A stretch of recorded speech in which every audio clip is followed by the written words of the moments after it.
আসসালামু আলাইকুম। শাপলা রান্নাঘরে সবাইকে স্বাগত। আপনাদের সাথে আজকে একটা নতুন ভিডিও নিয়ে চলে আসলাম। আজকে চিংড়ি বালাচা তৈরি করব। প্রথমে আমি গরম পানি ঢেলে 10 মিনিটের জন্য ভিজে রেখেছি, তারপরে ছাকনা দিয়ে সেঁকে নিয়েছি। তারপর একটা প্যানে পর্যাপ্ত পরিমাণ তেল দিয়ে দিলাম। তেলটা যখন গরম হয়ে আসবে তখন আমি পেঁয়াজ কুচি দেব। 1 বাটি পেঁয়াজ কুচি করেছি। এখন আমি পেঁয়াজগুলো ভেজে নেব। ফুটন্ত গরম তেলে পেঁয়াজগুলো গোল্ডেন কালার পর্যন্ত না হবে সে পর্যন্ত ভালোভাবে নেড়ে চেড়ে নেব।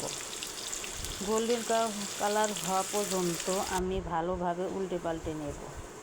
গোল্ডেন কালার হয়ে গেছে, এখন আমি ভেজে নিয়েছি, সেটা উঠে নিয়ে এখন আমি দিয়ে দিলাম রসুন কুচি। রসুন কুচি গোল্ডেন কালার হয়ে আসলে সেটাও আমি এখন তেল থেকে ঝরিয়ে উঠিয়ে নেব। একদম বাদামি কালার হয়ে গেছে, এর থেকে বেশি করা যাবে না, করলে তিতা লাগবে, সেই জন্য এখনই আমি উঠাই নিচ্ছি। তেল ঝরিয়ে দিন, অনেক তেল ঝরাচ্ছে। তেলগুলো ঝরিয়ে আমি এখন উঠিয়ে নেব। তারপরে দিয়ে দেব সেই বিখ্যাত চিংড়ি বালাচার চিংড়িগুলা ভালোভাবে নেড়ে চেড়ে নিয়ে মুচমুচা করে ভেজে নেব।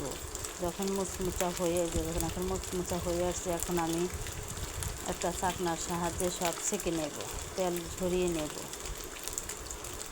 হয়ে গেছে মুচমুচো, এখন আমি নামিয়ে নেব।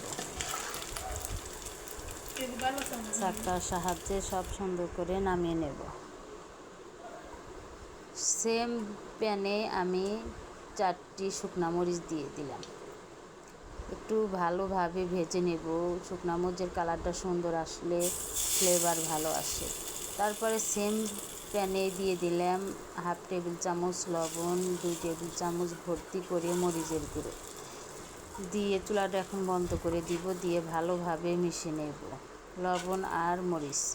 তারপরে আমি দিয়ে দিলাম পেঁয়াজ কুচি, পেঁয়াজ ভাজা, তারপরে দিয়ে দিলাম চিংড়ি ভাজা, দিয়ে ভালোভাবে মিশিয়ে নিচ্ছি। তারপরে দিয়ে দিলাম রসুন ভাজা, দিয়ে এটাও দিয়ে 3টা ভালোভাবে মিশিয়ে নিলাম। আমি খুব সুন্দরভাবে মিশিয়ে নিলাম। তারপরে সেই শুকনো মরিচ আমি অর্ধেক করে অল্প অল্প করে ভেঙে দিয়ে দিলাম সবগুলি, মানে একদম কুচো করে দেই নাই, মানে একটু জানি দাঁতের নিচে পরে বিচিটা মজা লাগে, সেই জন্য ভালোভাবে মিশিয়ে নিয়ে একটা চামচের সাহায্যে একটা বলে তুলে নিলাম। আমি সবগুলো একে একে উঠিয়ে নিলাম। দেখেন কি যে মচমচা হয়েছে, দারুণ হয়েছে।